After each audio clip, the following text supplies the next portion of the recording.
City India news Telugu.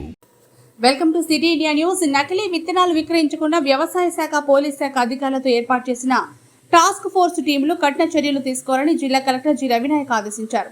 శుక్రవారం సమీకృత collectorate కార్యాలయంలో వ్యవసాయ శాఖ అధికారులు, పోలీస్ శాఖ అధికారులతో జిల్లా స్థాయి సమన్వయ సమావేశం నిర్వహించారు. ఈ సందర్భంగా జిల్లా కలెక్టర్ మాట్లాడుతూ మండలంలో వ్యవసాయ శాఖ అధికారులు విత్తన డీలర్ అవుట్లెట్లను అన్ని తనిఖీలు నిర్వహించాలని అన్నారు. విత్తన డీలర్ అవుట్లెట్లలో విత్తన లైసెన్స్ వ్యాలిడిటీ చెక్ చేయాలని, అదేవిధంగా వచ్చిన విత్తన స్టాక్ రేట్ బోర్డుపై రాయించాలని సూచించారు. విత్తన డీలర్ రైతులకు విత్తన విక్రయంకు సంబంధించి రసీదు ఇవ్వాలని అన్నారు.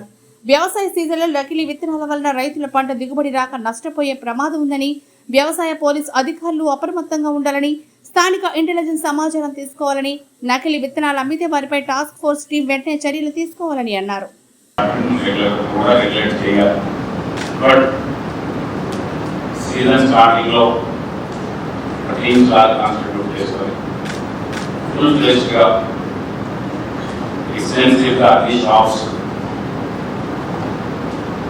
inspect is but license following or we are using not boards to proper labeling of seeds and the అనంతరం నెలలుగా చూస్తాం రైతుకి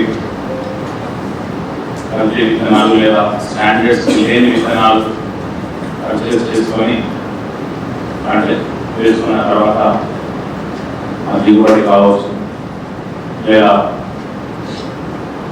ఇతర టెస్ట్ కానీ ఇవన్నీ కూడా ఎఫెక్ట్ అయితే ఆ రైతు ఎంత ఎక్కువ ఇన్వెస్ట్ చేయాల్సి వస్తుంది. అంత ఇన్వెస్ట్ చేసిన తర్వాత కూడా రిటర్న్స్ రాకపోతే will be complete distress for the farmer and his family.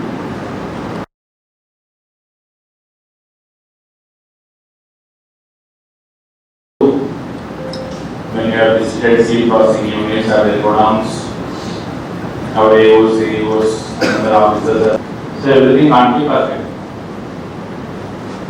But ఏమవుతుంది అంటే police కావచ్చు